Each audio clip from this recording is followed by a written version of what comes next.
中国民企竟然能首撮量产高超音速导弹，射程能覆盖日本，技术底牌深不可测。各位好，网络上刚被面粉厂造飞机的跨界操作差点惊掉了下巴，而北京又一家民营公司又甩出了更炸的消息，他们亲手搓出了高超音速导弹，射程呢直接覆盖了整个日本。这波操作直接把离谱的天花板又顶高了一大截儿。之前呢，总听人说东方实力深不见底，多以为是夸张的修辞。直到北京这一家叫凌空天行的科技公司悄咪咪亮出了一枚名为御空级的大杀器，我才算彻底明白了，这哪里是深不见底，是连底儿在哪里他都摸不到。可能还有人没有意识到这事儿的炸裂程度。我们先上核心信息，民营公司出品高超音速导弹，射程覆盖整个日本，已经实现量产。这几个关键词凑在了一起，不是比面粉厂造飞机的冲击感还要强烈吗？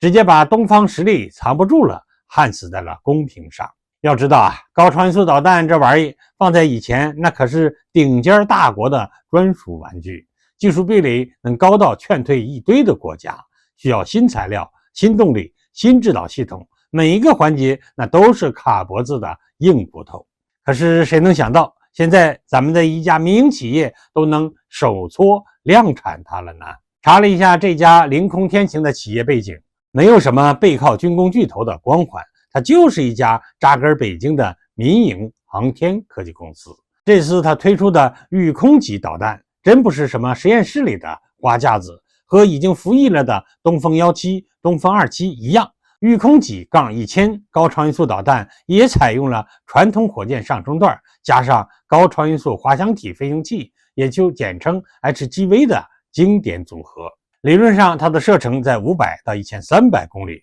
最高速度达到了7马赫，是标准的高超音速利器。更狠的是啊，这款导弹还在滑翔飞行器中加装了小型发动机，能实现2次加速和机动变轨，既大幅提升了反拦截性能，又增强了末端的机动性，妥妥能对陆地固定目标和海上移动目标实施精确打击。本以为面粉厂造飞机已经是跨界天花板了，现在是不是大家才发现，那不过是我们东方企业不按常理出牌的开胃菜罢了。养猪场能搞新能源，服装厂能研发新材料，再到今天我们民营公司能造高超音速导弹，这些看似天马行空的操作，本质上都是技术自信的外放。当基础工业足够扎实了，科研实力足够硬核了，那跨界就不再是异想天开，而是水到渠成了。当别的国家还在纠结高超音速导弹怎么突破技术瓶颈时，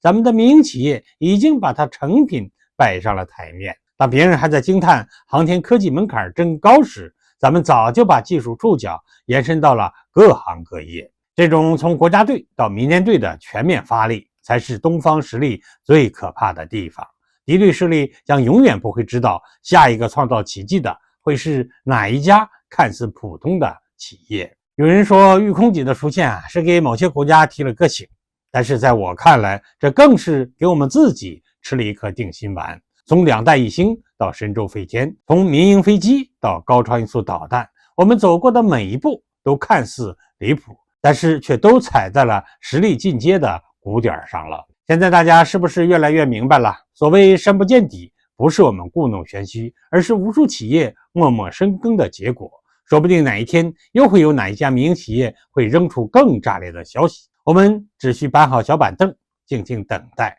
毕竟在这片东方的土地上，永远不缺刷新认知的惊喜呀。好，我们今天就到这里，下期再见。